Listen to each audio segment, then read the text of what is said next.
Um, I wish to all of you beginning of a good week. We are going to talk about one of the most sensitive topic in family setting, money in or within Christian marriage. It's a very sensitive topic.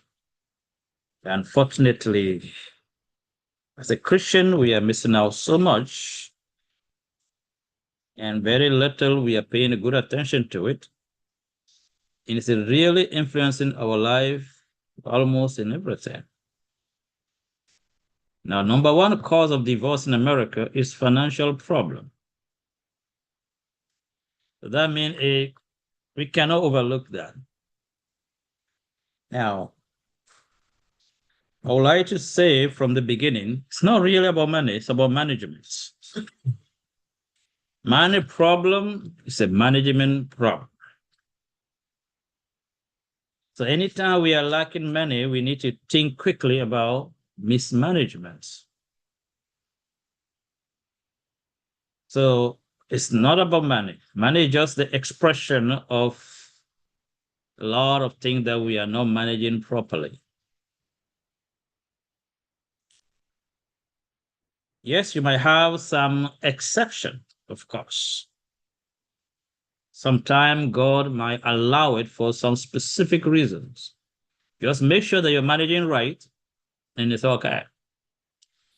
You might be called by God to do some kind of work that might not be very much much convertible to money and necessary for maybe salvation of the soul or something. So it's not just about mismanagement all the time, but some very rare exceptions. But 99% of the time, it's about management. So how do we solve money problems? It is right there in the Bible. So to solve the problem, we gotta describe the problem very well. What is our financial problem and what is causing the problem? Then we can find the solution. If you can't describe the problem, you cannot identify the cause, then you are condemned to repeat it again and again and again. Like anybody having a very bad lifestyle, become diabetic, continue the same lifestyle, remain on medication, you're gonna, you will be diabetic for life. Same thing for finance. Until we understand the problem, start correcting the problem from the root, don't be surprised. You're gonna be struggling for the rest of your life. So it's very important. But like I said, there are few exceptions. Very, very few. Some special cases. So what is the money problem? Then what caused it? Number one, people think that we don't have enough money. That is not true. Money is all over the place. It's flowing everywhere. Why people have billions and you have nothing? That means not a lack of money. Money is available in abundance. It's not just available to you. So let's start by describing money first. What is money? Let me see if I have a good definition here. What is money?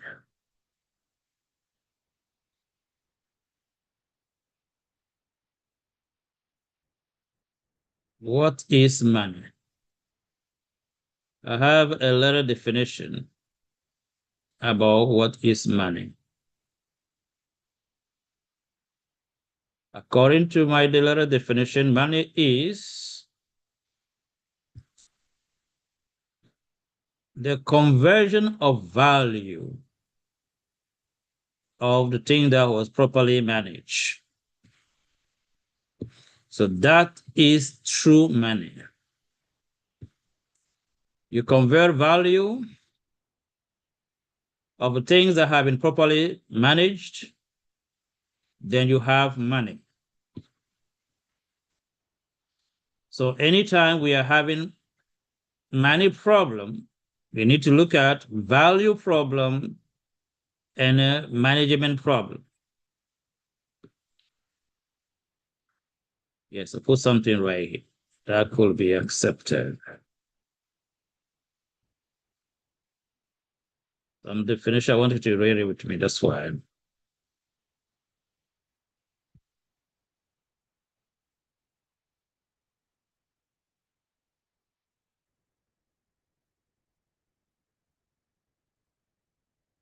Right, how to solve financial problems within Christian marriage. Let's define what is money first. Money, I put right here, the quantification of value, which is time plus talents plus health plus character plus divine provision. You have a time 24 hours for everybody. That's how fair is God. Very fair. Second is talent. God still be fair. He gave you what you can handle and manage. So some people receive 5. It's not because they are better than you, because they are built to do that thing, the set. Some people receive 2, some people receive 1. Then health. If you are not healthy, you cannot function. Health here does not mean physical only, physical, mental, emotional, and spiritual. A lot of people cannot be productive enough because of constant stress in the marriage life, for example. A man, especially a man, cannot be productive. You have a stressful marriage life. He just cannot.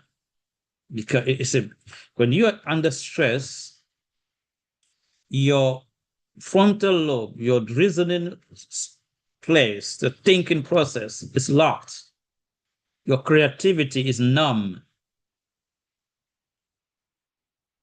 So the constant stress now is a constant activation of your amygdala, and that continue to produce the stress hormone continually.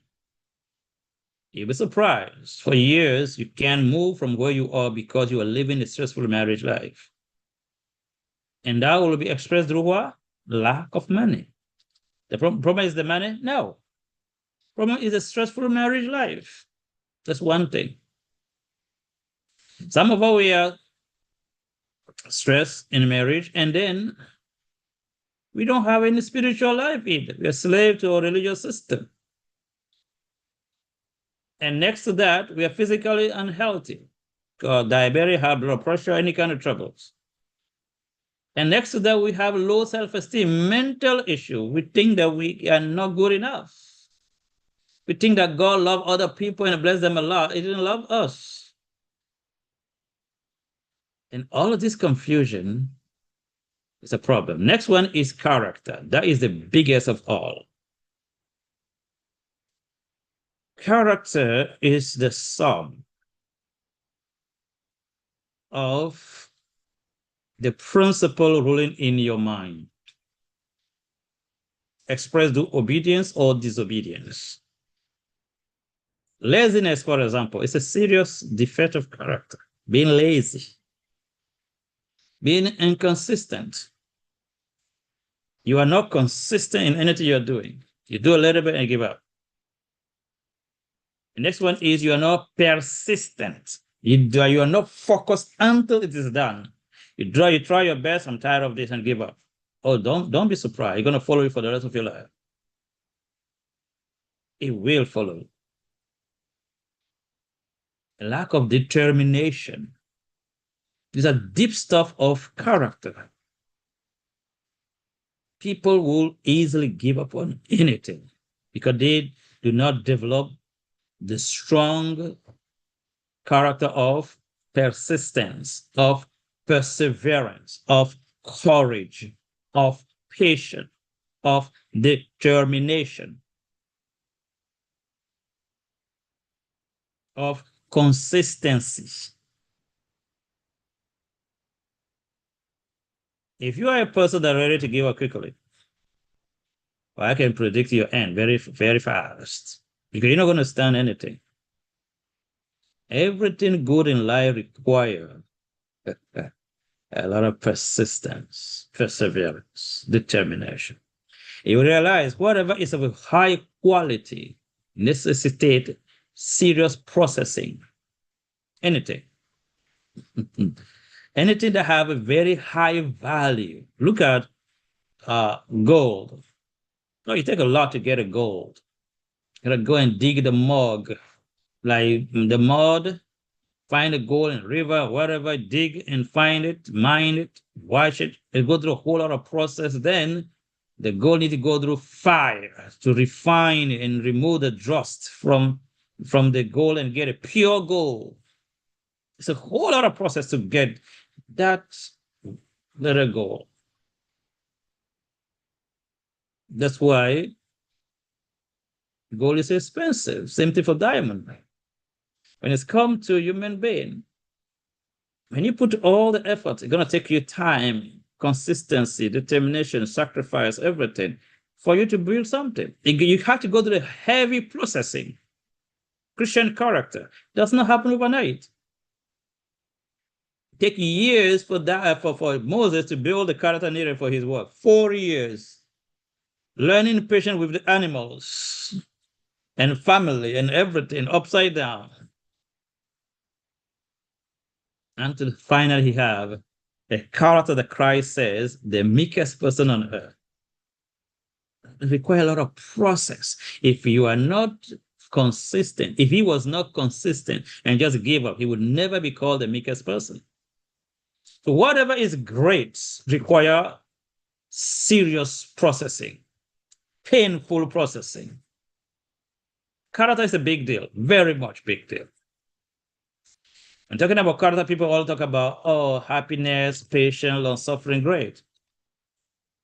There are the bones of character, which are perseverance, courage, determination. They are the bones of character. You don't have them. You can be a person that's very sweet, very loving. If you are not determined, if you are not somebody that perseveres, little trial will just get you down. Little thing will make you give up. You're not going anywhere. Oh, he's such a kind, sweet person. Yeah, can that person handle any heat? When life heat up, when situation comes, could you stand? Can you persevere? Can you be determined? Can you be firm no matter what? Can you even face death without flinching at all? These are the deep stuff. And when we lack them, sorry, it's going to influence every aspect of our life. We are easy to give up, complain, fighting people. If you look at it very well, we are the one lacking a lot of stuff. Next one is divine provision. God provides the earth for all of us, provide the sun, provide everything. And now it's up to us how much do you make a use of all God has provided. So when you add time, talent, health, character, and divine provision, it will produce value, and that value will be quantified into money. So how you manage time, talent, health, character, and divine provision will be converted into money. I can talk about time for at least a whole week. Time alone. And let me give you a very simple example of time. Get the young people today, 15-year-old, properly taught about time, how precious is time. How important is time that you cannot buy it, you cannot make it, you can only use it. Now up to you how much useful you will make the time to be. Now let's look at the time then. Why somebody get paid at work $100 an hour, someone else 50, someone else 15? It's not because some people are loved more than others. Sometimes it depends on the kind of job, what is producing, and the value you bring in. Is a lot of factors. But like I said previously, there's always some exception to the rule. Okay? You can be called to do God work where you might not have a lot of money, but save a lot of souls. The value remains the value. Now, take a 15-year-old and taught that child about time. How precious is time? They will not spend time playing video game if they understand it very well. If you teach time properly, that 15-year-old will understand how precious is every minute. And you're going to teach that first child, young man, how time is converted into money. How the use of time is converted to everything in your life is dependent on the time. You can use your time to watch TV. Let's say you watch TV 2 hours a day, just an example. Somebody spend the same time writing a book. Every day spend 2 hours on the book, writing the book. It might take a whole year to write a book. At the end of the year, you have a book ready that will be selling for long term. The person watching TV for 2 years have nothing to show up for. Both have the same 24 hours. Both spend 2 hours a day, somebody watching TV, somebody writing a book. Now, at the end, the person writing the book have a value, something that have a value, it can be converted into money. The person watching TV might not get that much from that. That's how precious is time. Time. Do you know, if a person start investing in, let's say, as early as 25, okay, let's say you graduate from college at 22, you have a job by 23 or 24, and you start putting some little investment every month. Every month, just a little bit. Let me see if I can give you some little numbers, just to illustrate how precious is time. Just a little illustration, okay? Let me put right here. So if you start at 25, and let's put, you are doing things for 10%, and let me just put the minimum, this, go. Let me put like just 4. Let me see. Wow. Okay. Let me put 2. All right. Let me put right here, maybe 10. Or 5. And put 5 right here.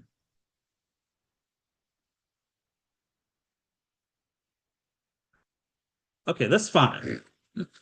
Let's say a young man graduate from college at 22, started a job, 23, 24, and he started investing as little as $200 a month. But he started by having a foundation, so he started with 5,000 as a starting amount. Okay, you start working at 24, by 25, you might save $5,000, right? You put it down, and then every month you add just 200 every month, just simple as that. And you retire at 65. That means from 25 to 65, that's 40 years of investment, 10% annually, annual return. That will make you $1.3 million. You can use the Google on what you call investment calculator. Time. The use of time. If you take a health, if you start very early with a healthy habit, huh? Very early, you are taught about health. You go plant-based, exercise properly, manage time, right? Do things right, start early. The chance for you to be healthy in the long term is very high. It's the proper use of time converted into health. And that health now allow you to be much productive. Time and a proper use of it. The use of time, look at your spiritual life. If you spend time to really study the life of Jesus and in your devotion, you spend time with the Lord, meditate on his love, and you surrender daily, doing this thing with the Holy Spirit every morning. You'll be surprised how much the Lord will transform you. The use of time. Somebody else do the devotion differently. Use it like 1 to 3 microwave devotion. Read one page, one song, one prayer, go. You can do that for the next 30, 40 years, remain the same Christian. Nothing going to change. You have access to the same Bible, but the use of time will make the difference. And also the teaching of doctrine you are also receiving will make a whole lot of difference. So we want to talk about time is so much, so much. Time is a very powerful tool and freely given to us, free. Talent. Everybody have talent. And you are very unique like your fingerprint. But do you develop your talent? That's where the question is. The development of talent is a big deal. It's a refining of the gift God already placed in you. There is nothing that you're going to work on every day persistently. You don't become the best into that thing. You will. Whatever it is. Anything, herbology, whatever, you can become the best herbalist on earth. Computer science can become the best person in IT or whatever you call this stuff. You're a medical missionary. If you use time very well, you can become the best of the best. Surgeon, put the time into it, your name will go globally. You're a pastor, you put the time to really refine your gift in God's work. You're going to be exceptional. It's a proper use of time and refining talents. But when you're repeating anything, just repeating things that you are not growing, well, don't be surprised you're not going anywhere. You're not developing your talents. We have many we don't like to read. We have finding time to talk about people, to watch TV, go shopping, find time for a whole lot of other stuff, except to refine your gift, to read, to develop your talent. If you're gifted to cook, and you are determined to be the best cook on earth, you start reading books from every country, start learning how, French cuisine, like Spanish cuisine, whatever, start learning different people, how they cook, how they do stuff. Before you know it, man, you're going to be so refined as an international cook. And then you can produce a book. And then you can create cooking classes and then cooking school, whatever. It's refining that gift that makes the difference. So I'm going to stop right here for now, and we're going to continue. So what is money? Quantification of value. And what is the value? Is a conversion of what? Time plus talent plus health plus character and plus divine provision. So let's keep it like that for now. So we determine money. What is money? Now let's go and start from the beginning. You want to solve family financial issue, this is what you do. I put 7 steps right here. Number 1, understanding the 2 kingdoms principles. That's the first thing. Number 2, understanding money and financial system of your country. What is money? Number 3, identify your gift and refine them. Number 4, understand and describe clearly your financial problem. Some of us, we don't have money, but if asked, what's the problem? We don't know. Or if you don't know the story, you can't come out of it. Number 5, The pattern. The pattern and mentorship and stewardship. You got to study pattern. Oh, yeah. Take your Bible and study the life and principle of those who are rich. Study Christ. He was a very rich man. Yeah. Study Job, very rich man. If I say Christ is rich, it might sound controversial to you. He was rich, so rich that he does not carry money with him. You know, he was so rich that he doesn't carry money with himself.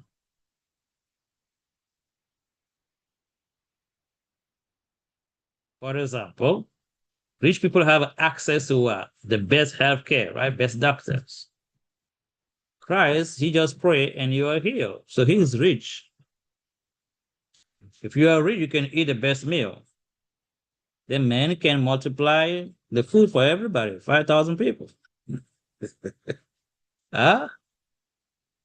And more than that, those who studied the Bible very well, there was a rich woman that was taking care of Christ's needs. I'm not going to go there tonight, but go check it out. There was a woman in the Bible, very rich. That was the main provider to Christ and his work. People don't talk about it in the Bible, but it's right there. Don't ask me a question about it because I don't want to go there, please. Because his work, he's trustworthy, his determination, and the way the Bible describes him to be the Messiah, it called attention for honest people to support his work. His consistency, his use of time, his character, his everything. And Mary was also there later on. For someone to pour that kind of perfume just on Christ's feet, right? That's like, you should understand. To be able to spend that kind of oil, you must have something. Anyway, let's not go there. Look at Job. You go and you study the life of Job, you'll be surprised there are a lot of principles there. When you read Job chapter 1, from the very chapter 1, you will see you have X thousand of cow, X thousand of this and that. Job have multiple sources of income and a lot of people working for him.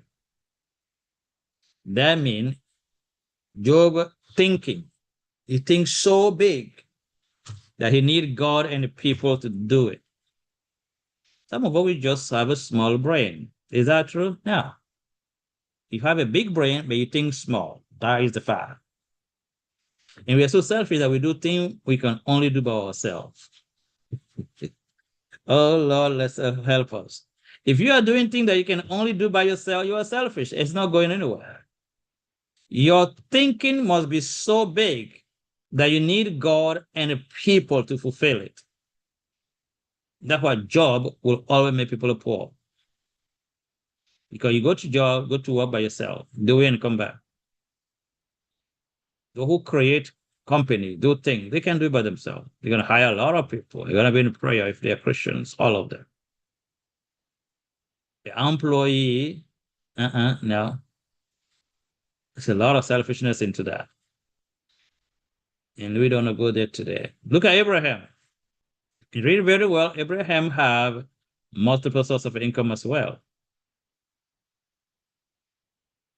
Look at Joseph. Joseph managed time. He was very honest, have a good character, have a vision, divine provision, everything. His faithfulness, his character, being so faithful that God can trust him with deep revelations. So when we have poverty, it's a spiritual problem, it's a management problem, it's a health issue, it's an emotional issue, it's mental, it's everything. Number 6, 4 principles. Four principles. Number 1, be fruitful. Everyone is given the seed. The seed is the image of God. So for God to say to Adam and Eve, go and be fruitful, they must have a seed first. Then multiply, then subdue, then dominate. Every big company apply this rule. Every one of them. how the KFC started with one recipe and make something people like so much. Fried chicken with some recipe that people like, wow, I will eat this again. The man was fruitful. And then he multiplied. You know how many stores of KFC? Then he subdued the market of frying chicken for people. Then what do we have? He dominated the market. They become multi-billion-dollar company. So who? Look at any bank. Bank can start with one and then multiply, multiply, multiply, become a big bank, multi-trillion bank like that. Everything. Even church. Church can start with one church and then multiply, become global. It's a law. Now, when you are fruitful, let's say God give you a gift, you make something and you keep it to yourself. You just do it with your friends. I'm very good at making parties, but I only make it for, my friend, people in my family, and that's it. That is selfish. You have to go through the whole process. You are fruitful, great. Now you have to multiply. When you multiply, now you're going to subdue and dominate the market. Let your great party be so refined that can end up in every store as a frozen party that people can buy and go use at home and make even international if it's necessary. Before you know it, just making a party can make you a multimillionaire. It's a proper use of principles. Number 7, the principle of multiple source of income. I repeat it again for a good reason. This is very profound principle. And I can take it right there from Genesis. From Genesis chapter 1. I'm going to come back to it, but I can mention that for now. Genesis chapter 2, so. Or the 4 rivers. Why God need to give 4 rivers to just 2 people? Let's be very honest. Adam and Eve, 2 people in a garden. Why they need a 4 river? 1 river is enough for 2 people, even for a lot of people. 1 river is enough. Why had to be 4? It was a teaching, divine design. And water is a source of life to provide everything. Use water to grow food, to cook food, to do hydrotherapy, to do everything. Water is life. Why did God need to give them 4 rivers? That is divine wisdom. Families need 4 streams of income. You will not fail if you do that right. Remember, the principle is 1 river is enough. And this should be taught to young people when they are already 15, or even before that. Are they going to become adult as a man and provide for themselves, provide for their wives, for the children, and sometimes for the in-laws? And one person can't carry all of that by 1 stream of income. It won't work. If it does work, it's going to be very painful. These are the things we check the Jew to teach their children very, very young about. All right, let's move on. And we're coming back to this multiple source of income later. So understanding the 2 kingdoms. So we have 2 kingdoms in the whole universe, the kingdom of selfishness and the kingdom of selflessness. The kingdom of selflessness is established by God. In that kingdom, everyone has the image of God, and God is selfless. In that kingdom, people are fruitful. I want you to follow me very, very carefully. In God's kingdom, people don't work for themselves. They don't produce just for themselves. Now, in God's kingdom, whatever you do is for somebody else. In God's kingdom, you delight to express fully your gifts. Use it for God's glory. Ephesians chapter 1, verse 6, verse 12, and verse 14. Be fruitful and multiply and replenish and subdue and have dominion is a command. It's not a suggestion. Oh, Lord, help us. We are many, we have the seed. The seed is what? The image of God, the ability to make things. that creativity. Also, that seed of God is what? The selfless character. If you take any family and in the churches and you train every family to be fruitful and multiply their fruit and replenish and subdue the market, you're going to be surprised. You go to any church, you're going to find people that are good cook. That is fruit. They fructify, they do something. But they multiply it? No. They replenish the market? No. They have a dominion in cooking and the business of cooking? No. Then when they are poor, what do we do? Let's pray for him. Yeah, that's how smart we are as a Christian. Unfortunately, you have people in the church that are very good janitors. They will clean your house. You're going to be like, whoa, I can sleep on the floor. That is something powerful right there. That person needs to be taught because he's fruitful. Now he needs to multiply that. There was a man from, I think, Ohio. He was a good janitor, and somebody called him, say, wait, I think you are very good in what you're doing. I'm going to give you a secret. Go buy all you are using.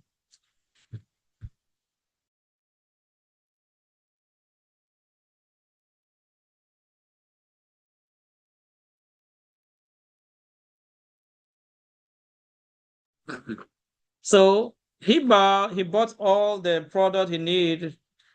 He said, okay, now train other people to do the work. So he did. He started training other people to do the thing exactly like himself. So now you need to create a company. And he did. Do you know that company spray all over in America, even to Canada? He become multi-millionaire. But we have a lot of Christians in our church, very talented, that they can do things, they can clean and do things in your house that you're going to be like, wow. But they just stay right there and keep praying. That should be multiplied. That should have a dominion in the cleaning business. You have a sister that are very gifted in taking care of children. But what do? We just look at it as nothing. But you can have a babysitting company for the whole country. Develop books, develop education system, like a principle, like everything so much more than just taking care of children. The books for the children diet, and like it become a global market. But we don't understand this thing very well. We believe in praying and fasting every day. If you go to my country right now, people pray and fast. You go to China, people are working very hard. At the end of the year, my people that are praying and fasting still be in trouble. People working every day solving their problem. I'm not saying praying and fast is wrong. I say it should be combined. My people back home that are praying so much. If you to pray 6 hours a day, maybe pray 1 hour and work for 5 hours. Why? Working is obedience, and obedience is prayer. So we need to understand God's kingdom principle. Now you have another kingdom, which is the beast system. In a beast system, Satan started a war in heaven. Lucifer, look at Revelation 12, verse 7 to 11. Then, because of the selfishness, he had to be out of heaven, cast down into the earth, and then establish a system of selfishness. Follow carefully, please. I want you to study the history of education just in America. You'll be so shocked.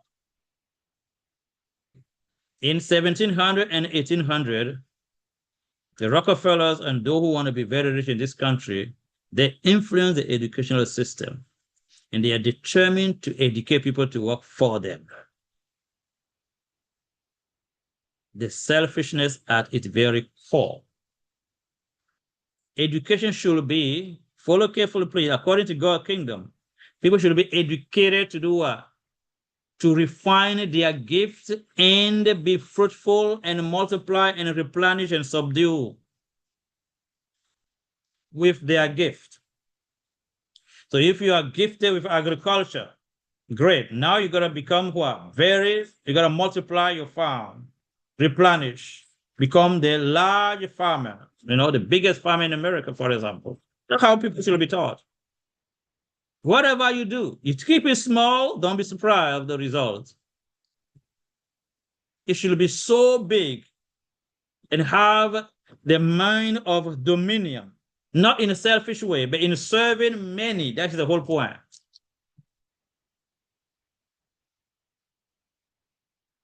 If you are gifted, you can make a healthy cookies. And you are determined for having people in China to eat your cookies, you know what? Nothing can stop you. Nothing. It might take a time, but it will be there. Your cookie will be in Europe, in America, in China, and everywhere. If you make a good cookies, that can be everywhere. You know what that really means. But if you made a good cookie just for your friends and people that make a little order, sorry, don't be surprised. So the education that is training people just to work for selfish people is what creates much poverty on earth. I'm going to give a very strong example I want you to follow, please. In my country, I remember very well, and we were growing up, we live in the mountains. In the whole country, we produce more coffee and cocoa and coconut, everything you can talk about, fruit, nut tree, all of that, we are in it. So how it is done, if you have a son, little son born, the first thing first, you get a land for that son, you start planting for him, planting coffee, little plants, cocoa, I call it cacao in French, right? And just buying fruit trees for your son. Fruit and nut trees that can last for a very long time. If you plant coconut tree or plant, it can last at least 75 years, up to 80. That much. You can use the coconut itself, you can use the shell for charcoal, you can use the coconut for oil, for so much stuff, coconut water, everything. So your son grew up having something. Where you get the land from, the land is provided by the grandparents. That's how it was. So nobody growing up thinking about what they're going to do. You grow up with something. Now, beside the farm, you are trained to have a trade. You can be a carpenter, a mason, or a welder, what do you call it? A welder. It's like, that's how people was. And you don't know what's called anybody looking for a job. It does not exist until somebody come in to say, you know what, everybody go to school. Everybody, let's go. Now, people abandon their farm. More than abandon the farm, they sell their farm to take the money, send children to school. And when they finish school after, I don't know how many years, sometimes it will take you 13, 15 years to have a master's degree. Because spend 6 years in primary school, 4 years, and secondary school, that's 10 years, 3 years at the high school over there, and then that you have the high school diploma, and then you go to university, 4 years for a bachelor, that's already 14. And then another year for master, that's 15 years to have a master degree. And now your parents they will sell the land that should be used to grow the coffee tree, the cacao tree, or cocoa tree, how you call it. And that land is sold out. It's gone forever. Invested in your education. At the end, you have a master's degree, everybody happy for you. And then, here is a tragedy. You look for a job and don't have a job. That's how they create poverty. By letting people abandon what God has given them freely, the land, the rain, the sun, everything, and they get some education that's necessary. Follow me carefully. I don't say the education is not good. But education will be about refining your gift to use divine provisions. It should not deplete you from it. No. We should be trained, we should be educated to develop our gifts and make a proper use of God's time, talent, health, and then God provisions. So guess what? Most of the families, they sold their land, sold their farms, send the children to school, they graduate, now they don't have a job. So the family don't have no land anymore. The person have a degree, they can't use it anymore. And now they are in trouble. The degree, you can't use it because nobody want to employ you. And unfortunately, a lot of people even do their study in the social studies, like you have a master's degree in sociology or master's degree in philosophy. Who needs that kind of stuff? If you have a master's degree in agriculture, oh yeah, you can do something with that. Agronomy, you can do something with that. A master's degree in civil engineer or in welding or in something practical, something that, is a trade. And you function according to your gift. You will never look for a job. You will be creating jobs. So in a base system, I want you to watch carefully. Watch carefully, please. Let's say in America, people are trained like that. How are you going to have all the big corporations? Nobody will need them. To have McDonald's and all of this food, you know what you need to do? You got to educate people to eat out. Oh, you hear me right? Oh, Lord. To have all the restaurant, everything open, you have to educate people to eat outside.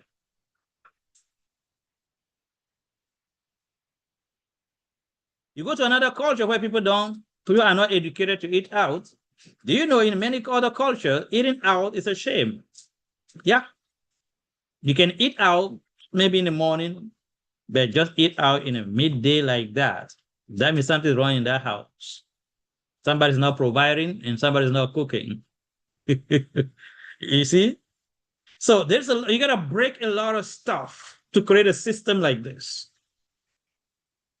So to have a restaurant everywhere in New York, you gotta educate New York people to eat out.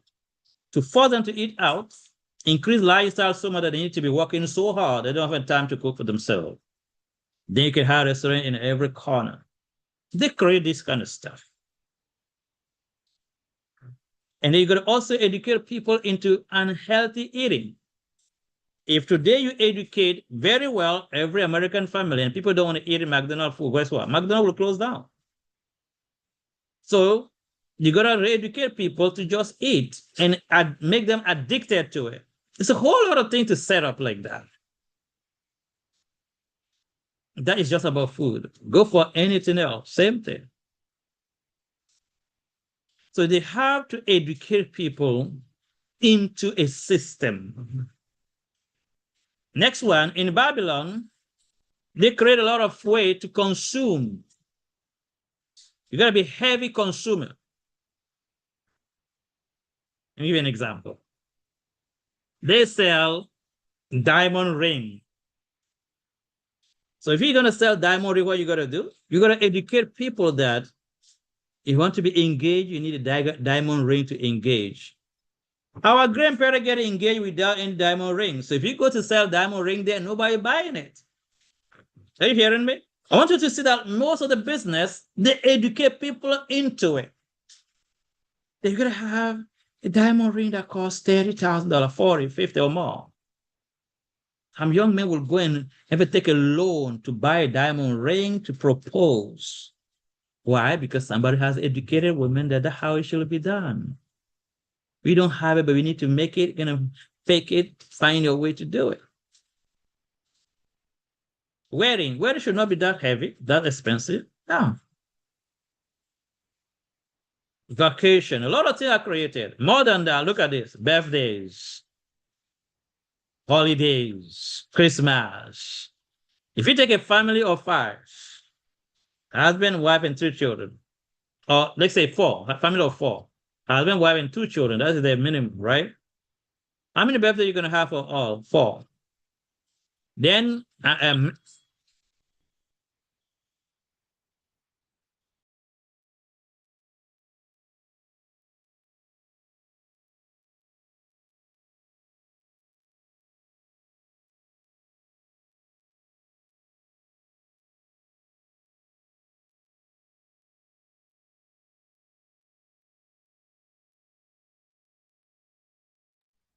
All right. So I'll give you an example about the holidays and the society of consummation. If you have a family of 4, they educate people into birthday. They have 4 birthdays. Now let's look at other days you have. You're gonna have wedding anniversary. Very important. That's number 5 already. You need Christmas, that's 6. You need Easter, that is 7. You need Thanksgiving, that is 8.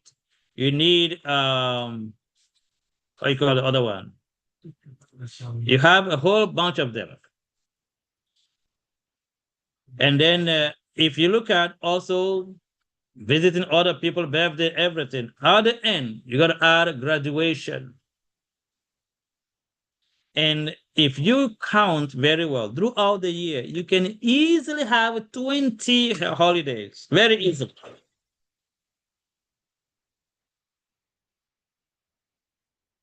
Now, these holidays, the only way you can make a holiday, people need to consume some.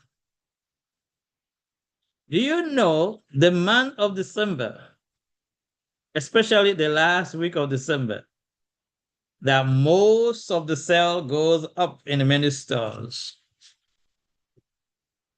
I have a friend that used to work in a store. They said that they barely sell about $1,000 sales, sometimes $1,500 in a day. He said that the week before Christmas, the last 2 days, he said some of the days they will sell up to 30,000, 40,000 a day. Why? Everyone needs to consume. Look at Valentine's Day, right? February 4th. Is February? Let me check. Sister Orlando, help me. Valentine's Day is when? February or April 14? I think it's February, right? February. Okay, February. So everyone getting Valentine's Days. If you check and check and check, if to meet all of these days, meet the birthday, the wedding anniversary, to meet the Valentine's Day, Christmas, Easter, Thanksgiving, President Day, all the days, you're going to be running your credit card like that. At the end of the year, you'll be surprised how much you spend just for the holidays. So the biz system create this feast so that it will be draining people. It's purposely designed. Now I challenge anybody, if you want to try it, calculate how much you spend on holidays for a year and cancel all the holidays. Cancel it. I encourage husband on the wedding anniversary, write a powerful poem to your wife, express gratitude. You can buy some meaningful gifts, that's fine. It does not need to be very expensive. It had to have a lot of meaning and express your thought, your gratitude for her sacrifice, everything. She will be very satisfied with that. To spend that day to pray with her and pray for her with some nice gift and like create a moment, you know. It does not need to cost a lot. Something simple. Birthday, cancel all of them. The birthday, we just pray and thank God. That's it. You're going to be surprised that every year how much money you're going to save and invest. For the last 20 years that we are celebrating birthday and all of this year, or 25 years, we have invested all of that money. I guarantee you can buy a house cash. So the society created, a ways created to engage everybody into consuming, and more. Have a credit card. You don't have the money, it's fine. Just use it for now.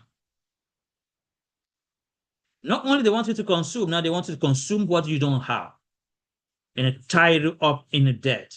Now you use credit card for $1,000 and they say just pay a minimum $41 a month. Just pay small. But you don't see that you're gonna end up paying maybe 10,000 or more later on. It's draining. It's designed to take away every penny that every day you are always hustling, running after money. So you will not have a time to develop your talent, have no time for God, no time for your family, no time for yourself. That is a Babylon system. We should understand that. So who created an educational system there and they educate you to work for them? Who decide your salary? There. Then they say, look, you can take a loan to do anything you want, but you pay all back with a lot of interest. And they said, don't worry. By the time you're going to reach retirement, we're going to have retirement for you. And they will enroll into it. So most of the suffering and pain we have today is coming from system of education, system of consummation, too much consuming, spending, and it's to feed self. Any sister right here, you will a lot of sisters on this line. Please don't be offended. I'm just teaching something, okay? Your grandma don't do a lot of things you're doing today. Please, no offense. It's not about you, it's about teaching, okay? Your grandmother don't need to make any fake nail. Again, I am not against your fake nail. Go ahead and do it, but just know it's poisonous anyway. Your grandma don't need to be doing anything to her face. Today, people will go far, have a surgery on the breast, surgery on the tummy, surgery in the back. All is about self because they make some people do it and look certain way and post it. Everyone needs to be like that. And women don't love themselves anymore. And to become what they want you to be, you get a fake nail, fake face, fake everything, you gotta pay for it. Now we are surprised with all the fees we have, with all the things they're adding into it, and poverty will be the result. Your grandma did not know, none of like, they didn't suffer like. They were just natural and simple and happy and satisfied and fulfilled. Today, you're going to look strange if you keep yourself natural. So we got to understand that the beast system is a serious system than we think. That's why when we are preaching about the mark of the beast, when we limit everything to Sunday, but the beast educate us, we live like them, they impose all of this holiday on us, we follow the way we should look, the beast design how you should look, how you should dress, what you got to put on yourself. Everybody, like more 99% of church members are into the beast system. You got to dress like the beast, make your hair like the beast want it, your nail like the beast want it, your face, your everything as the beast want it. Are you get surprised what he got hard? So they create so much stuff. Compare a regular woman 1950s, even to 70s. If a simpler woman today, 2025, you're going to be surprised how much thing has changed and how much hurtful financially and spiritually and when it comes to health as well. So we have to be aware of these two kingdoms. So a Christian family having financial issue need to sit down and say, are we really obeying the beast? Are we educated by the beast? Are we working for the beast? And then the beast controlling us, and then we following all the holiday created by the beast system, and then we complying to the beast way of eating, the beast way of dressing, everything. If that is the case, there's a need to start small reform. Don't be too drastic about it. I would say be progressive, be gentle, and get to the point anywhere. Start removing things that are not necessary. If family like to eat too much out, cook and put most of the food. Cook for a few days. You can cook for 2 days, 3 days. Stop eating out. If you like to wash all your clothes by the dry, what do you call it? The dry cleaners, you might have the washing machine or the regular laundromat to start reducing how much you spend on just washing your clothes. Start cutting down a lot of stuff. Cut. Your TV, your cable, for how much you spend for Netflix, cut it off. Cut off a lot of stuff. You're going to surprise. You'll be surprised. Credit card, condemn most of them. If you don't have money, don't use credit card. Let it go. If you can't pay 100%, don't use it. Throw it away. You are not born with it. Before you know it, you cut off a lot of stuff. Cut off all the birthdays. Birthdays should be the day of prayer, day of thanksgiving to God, done. Cut off. Before you know it, like, what? And check your closet. Whatever is not necessary, sell or give it away. You start doing things properly. Start learning how to shop. Buy things in bulk.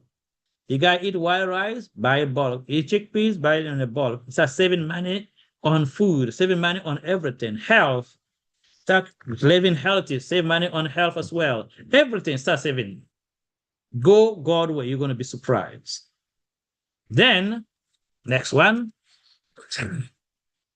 you go God way. All right, let's move on. So the two kingdoms. In God's kingdom, we are called to manage. So in Matthew 25, God has given us gifts. So people in God's kingdom, they are not just there to be just work and consume. Nope. They have an account to give to God. So God gave you one talent, he expects another one. So if I give you one talent, you made it into two. If I give you two, you made it into four. If I give you five, you made it into 10. What's the percentage? The percentage is 100%. So you see that? So it's not about how much talent you have. It's about how faithful you are. So the person that have 5 talent and produce 5 talent, he only make what? 100% return. Amen? The person that receive 2% and produce another 2% is what? 100% return as well. And the person that have one talent should produce another one that will make 100%. He refused to do it. That is a problem of you and me. We have buried our talents. In God's kingdom, it's a condemnation. We are many on this land, we are very gifted. It's not because sometimes we want to, it's because the way we are brought up, the way we are educated. Our talents sometimes are not regarded and we just let it go. No. Every talent is very necessary. Every talent. Whatever you do, every talent is necessary. Do you know if you have a healthy marriage, you can make that become $1 million company?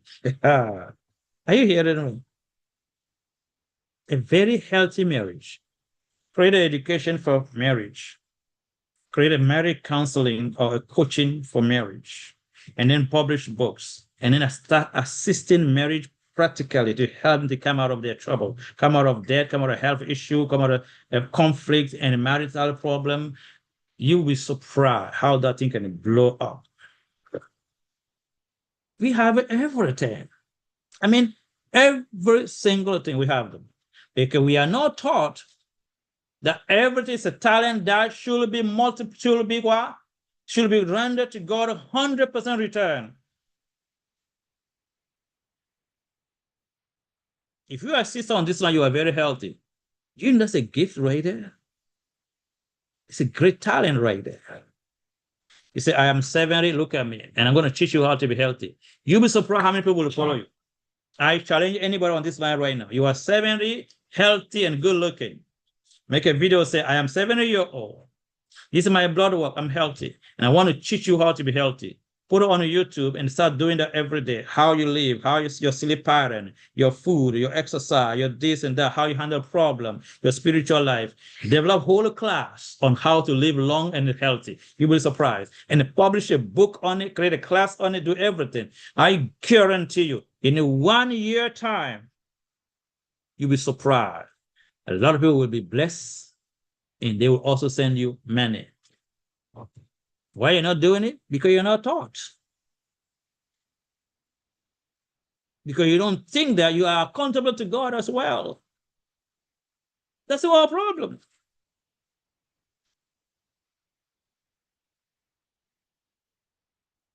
If you have educated your children a certain way, they're doing good, develop that. To assist a lot of parents on how to really handle it.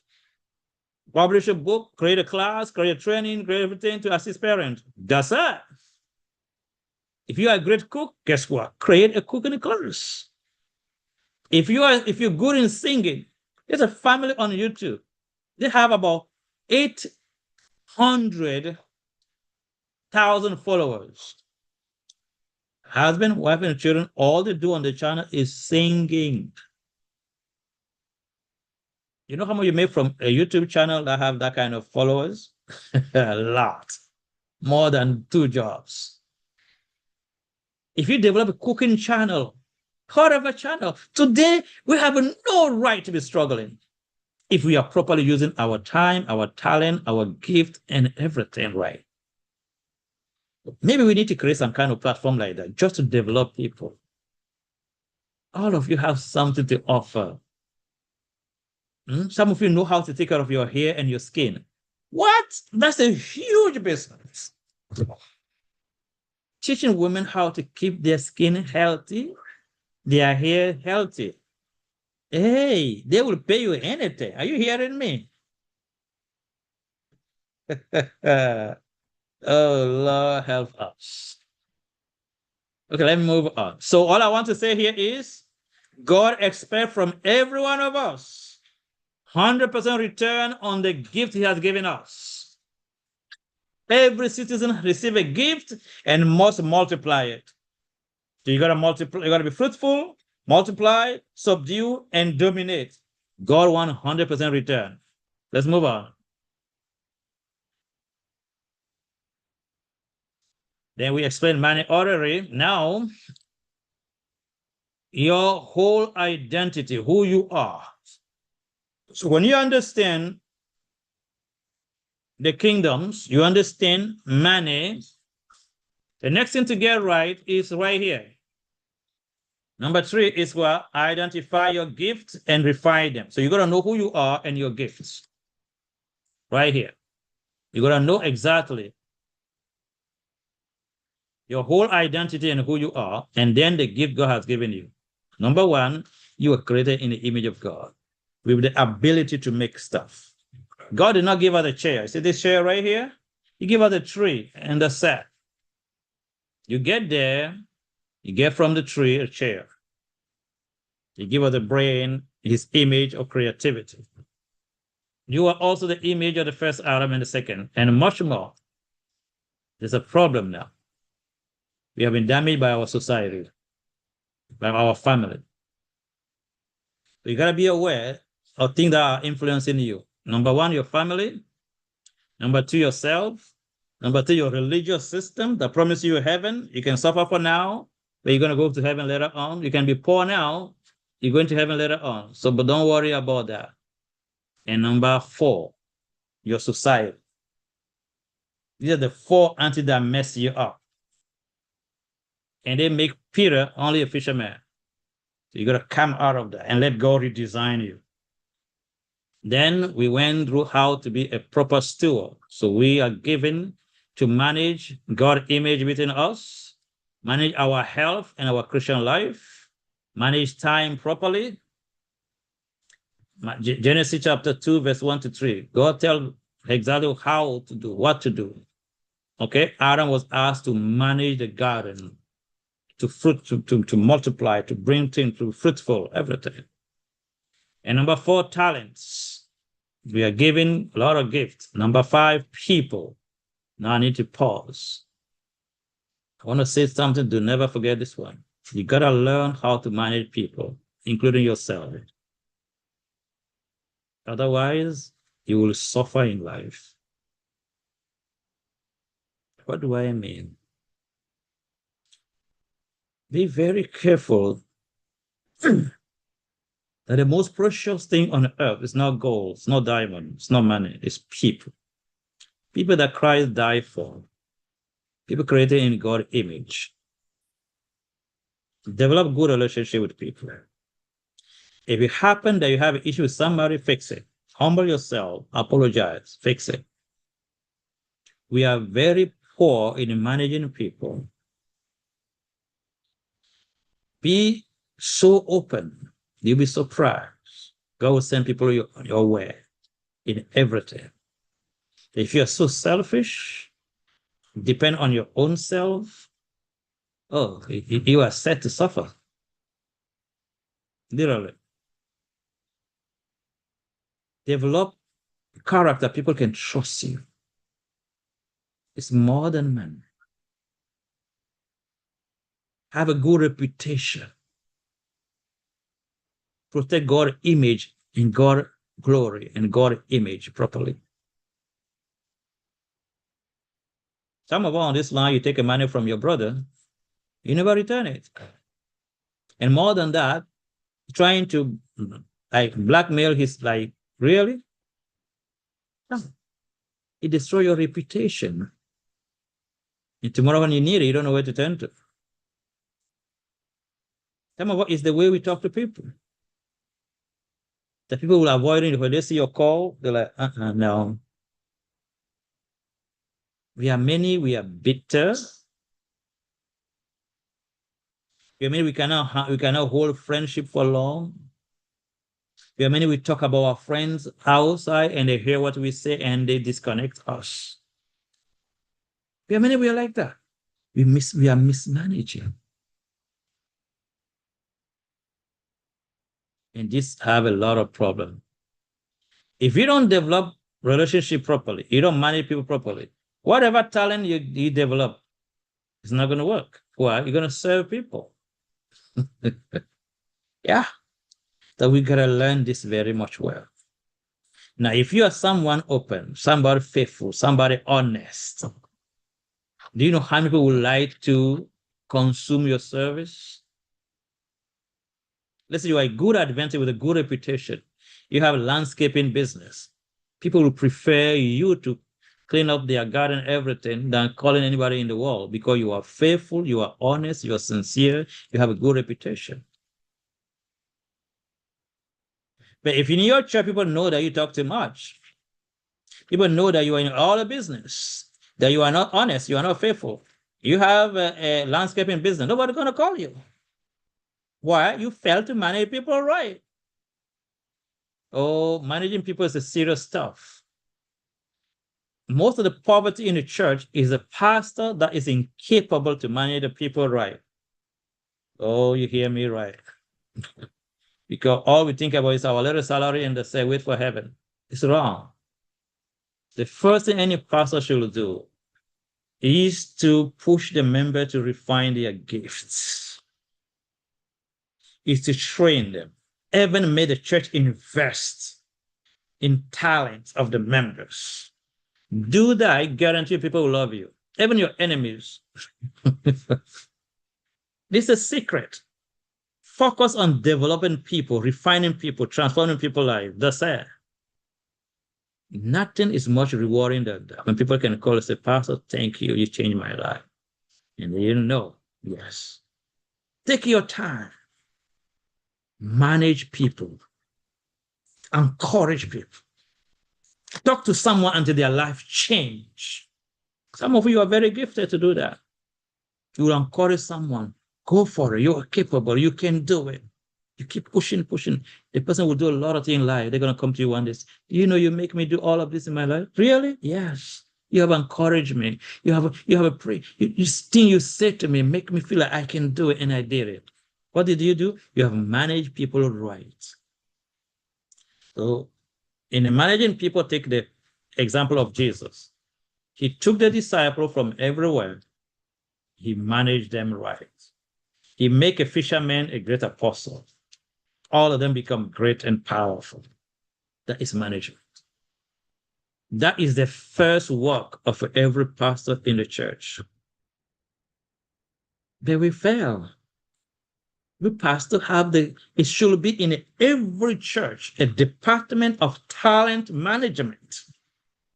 They create a lot of funny stuff, man day, woman day, every day, no good day. Any church, put it on 5 years. We engage all the members to refine their gift, to be fruitful, to multiply, to subdue. You will have a brand new church, guaranteed. And you put the health and the family and everything. You have a complete, powerful machine. That's what Christ did. You take a 12. He was preaching to everybody, everywhere, but he was focused on these 12. To refine them day and night, training. I tried something like that a few years ago with a few number of people. Some of them don't understand it fully. We did that. Train people in the Bible. Some of them are having their own ministry, doing a lot of stuff. I have a medical missionary. Train a lot of people. And some people of the local church, We send them to do master herbalist training, do this, do that, to build them, become strong medical missionary and herbalists at the same time, and do the work. If you have a little church and you train the people, you build them, if they understand the vision, they're going to be a powerful machine. That is the first job of every pastor. Developing, refining the people. They will all go to church, entertain with a noisy sermon, and you come back next week to continue. You're doing that for 10 years, 20 years. The pastor is sick and poor. The members sick and poor. Our home are broken. We're talking about going to heaven. We're suffering to death. Make no sense to me. I wish I didn't hurt anyone. Let's continue. Number 6, money. You got to manage money right. Okay, you got to have a budget, investment, everything. Go learn from that everywhere. Number 7, manage the mysteries of God. Character. Yeah. You got to really manage that. You got to mature in selflessness, in patience. Okay. Moses was called the meekest person. He really grew and developed this serious trait of character. All right, now the principle of 7P. So when you want to come out of trouble, this is the secret sauce. We have a whole presentation on this. Go back to it and look at it. So 7P, the P number 1 is purpose and vision for God. P number 2 is God's provision to fulfill that. God provision to fulfill his purpose and vision. P number 3 is the principle and laws that regulate the fulfillment of the purpose and vision. P number 4 is pattern and blueprint. And P number 5, potential you can reach. P number 6, the possible challenges and the risk you are taking. And P number 7 is the power of the will. You take this and you apply it to every aspect of your life. Take 7P, apply it to your marriage. What is God's purpose and vision for marriage? Marriage of the Lamb. What's God's provision? He made a provision, which is the Bible, the Word of God, the Holy Spirit, everything. What the principle and the law? The law is a covenant relationship we cry for the marriage of the Lamb. If husband and wife apply that, they will heal 100%. What's the pattern? Christ's marriage, Christ's relationship with the Father is the pattern. Potential, if you do it, you're going to have a healthy marriage. And possible challenges, it's not going to be easy. They're going to be very hard in the beginning. But number 7, you just apply your willpower to it, will be done. Principle, the 7P, apply it to money. What is God's purpose and vision for us to have money? Is to advance his kingdom. But the provision, he made all the provision for us. He gave us time, talent, everything we need. Principle and laws, follow the principle of multiple source of income, first stream of income in the family, manage properly, cultivate a garden, do all the things. If you do it right, you're going to follow patterns. Have a lot of patterns. Job, Abraham, all of these people. Potential, if you do very well, you're going to be like they are. Challenges is not going to be easy. And willpower, just do it. Same thing for health. What is God's purpose and vision for your health? It's for character perfection. So 7P. So you apply that to your marriage, to your finance, to your health, to the education, to everything in your life. You'll see things turn around. Then I will say, don't pursue money. Let's come back here. Right here. So we went through, number 1, understand the true kingdom. Number 2, understand the money and financial system of your country and what is money. So this depends. Some countries are heavily built on the credit, like America. Some other countries build differently. They understand the system. Number 3, identify your gifts and refine them. Number 4, understand and describe clearly your financial problem. So based on all I have said, do you understand your financial problem? Let me put it this way. Do you think you have too much holiday in your family, in your marriage life?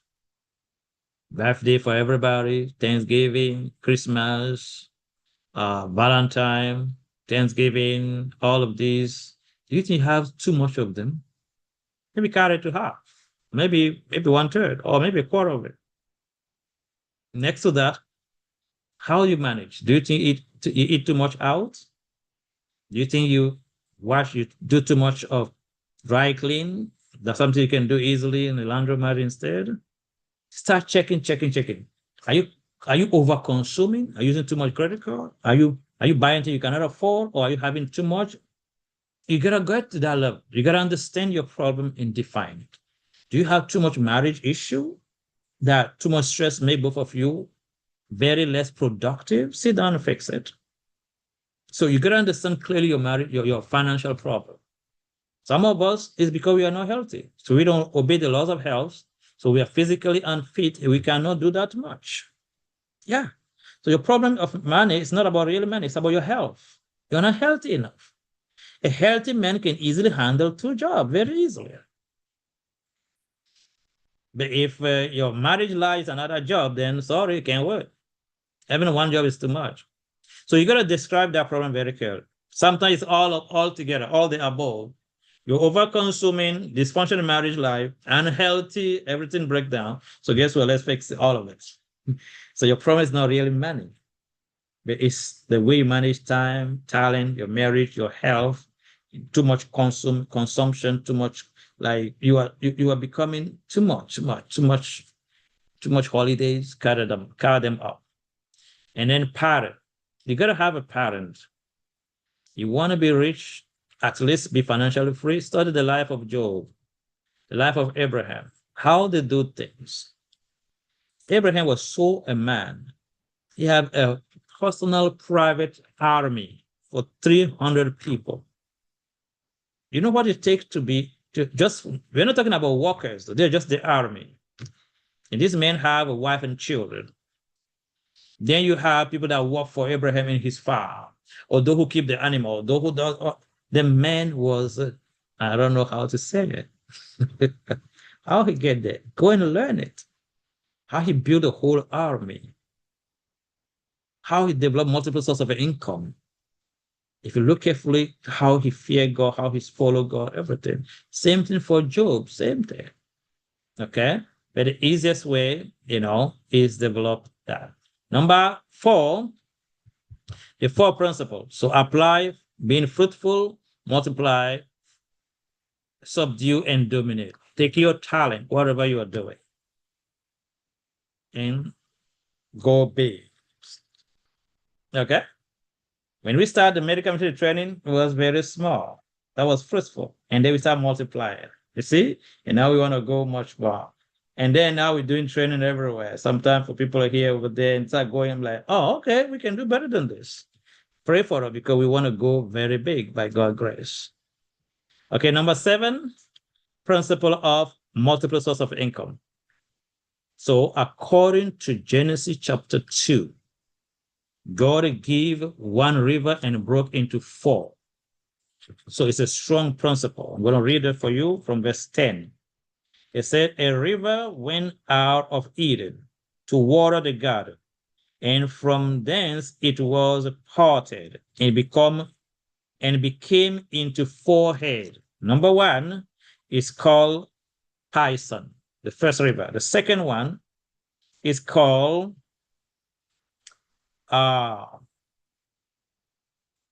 Gihon. The third one is called Hiddekel, and the 4th one is called Euphrates. This represents the 4 stream of income.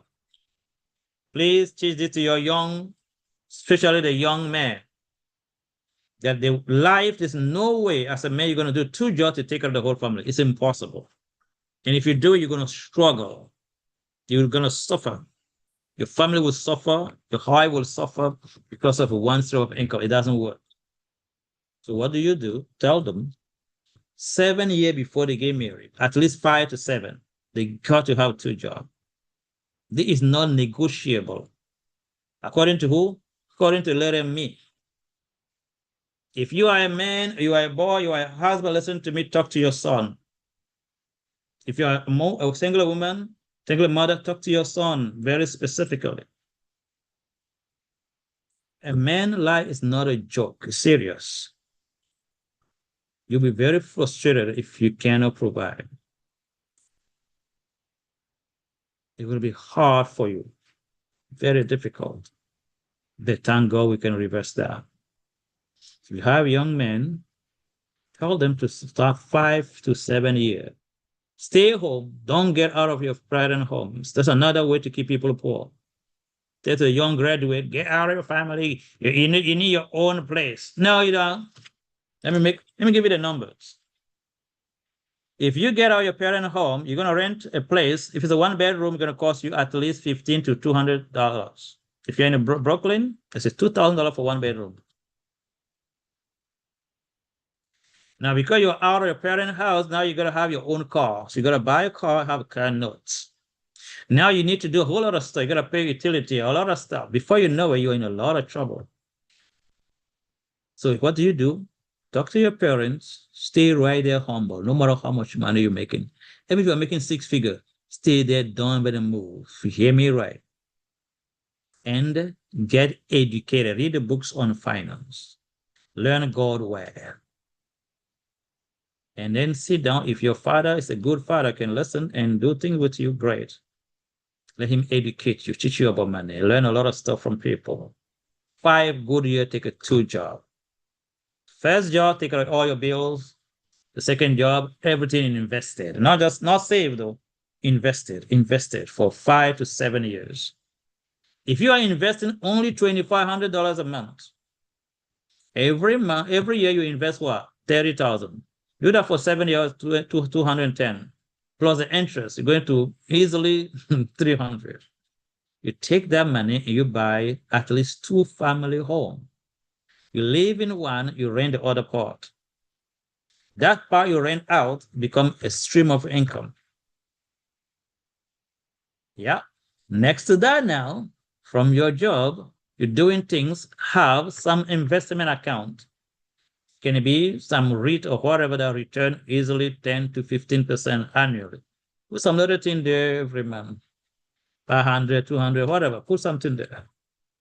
Before you know it, that little money also brings something every month, plus your main job. Plus, you can create some other stuff. You must have 4 streams of income. Otherwise, you're not going to make it. Now, beside that, you can start growing, maturing. Now, over the time, you have a lot of experience in life, you can publish a book. Now, after maybe 5 years or 7 years later, or even 10 years later, you have 1 or 2 children, things get a certain way, then create some little company to reduce your taxes. Do you know you can employ your little children up to 12-year-old, even more? You can employ them very early. They're doing little things in the house. They say, go for this business you are doing. It helps you to cut the tax a whole lot. You can pay your children up to $12,000 a year. And that helps you to cut down your taxes. That's what a lot of rich people do. They don't pay tax because they still have a company. They make their children an employee in it. They do a little thing. They clean the office, get paid for it. Okay, you have one room in your house. You say it's an office for your business. And your child is the one to clean and get paid for it. All that to reduce tax. You're not lying because they made a provision for that. If you are reducing tax only just a minimum $10,000 a year of 11.5, you invest that every year for the next 20 years. How much do you think that's going to be? A whole lot. So we don't learn about money. We just use money. We're surprised why we don't have any. So a young man that starts right, you graduate from college, 23. You work 5 years, 2 jobs. For the next 5 to 7 years, only investing. Take the money, put it in a house. You live in one, rent the other one. You keep it like that for the next 10 years. Okay. You take the money from the first one, buy another one. How are you going to be poor? You cannot. If you live in the countryside, even better. Even better, because now you're going to transform a whole lot of stuff. You're going to grow most of your food if you want to. And then you transform all the herb into medicine, into soap, into lotion. You have a home-based production company right there. Herbal company. We can do so much. But our problem is we are religious. You know, we are doing a lot of stuff, read your thing, do this, do that. At the end, no time to develop your talent. God gonna ask you, Where is the talent I gave you? Don't say you have buried that. You will come there. I'm calling you this evening. Use time properly. Use the talent, your character, your health, God provision. Manage right. It's not too late. You might be in your 40s or whatever, even 60. Go and look at KFC. The man was in his 60s when he did great things. It's never been too late. But it's not about money. Are you hearing me? No. It's about expression of the image of God in you. One more time. It's not about money. It's about what? The expression of God's image within you. So if you are selfless, you want to live a life for God's glory. You will develop your talent to bless humanity and for God's glory. If you're selfless, you're going to have a healthy marriage life. If you're selfless, you're going to take rest, you're going to manage your health, your body as a temple of the Holy Spirit. If you're selfless, you will multiply. You will obey what God said. He said, be fruitful, you will do that. He said, multiply, you will do it. He said, dominate, you will do it. You will obey. God said, have 4 streams of income. You will obey and have it. It's called selflessness. So our mentality here is not about how much money you can get. Now, your money can make you proud very easily, can destroy you. So it's not about money. It's about management of time, talent, health, character, and divine provision. Then, if you do this in right, poverty will run away from you. So being rich is not compared to how much money you have. We can know a lot of rich people that are very poor. They are very rich, they have no peace in their life, dysfunctional marriage life, no health. So what the money is for? So when we are talking about financial problem, please, it's not really about money. It's about management. What is the point to have million, you are sick? What's the point to have million? You have no peace in your house, no peace in your marriage life. Every day arguing, go to bed angry. What is that for? So we got to understand our approach here. It's not about money per se. It's about living according to God's way. That will not be in the problem of needs, of lack. That is what we are teaching.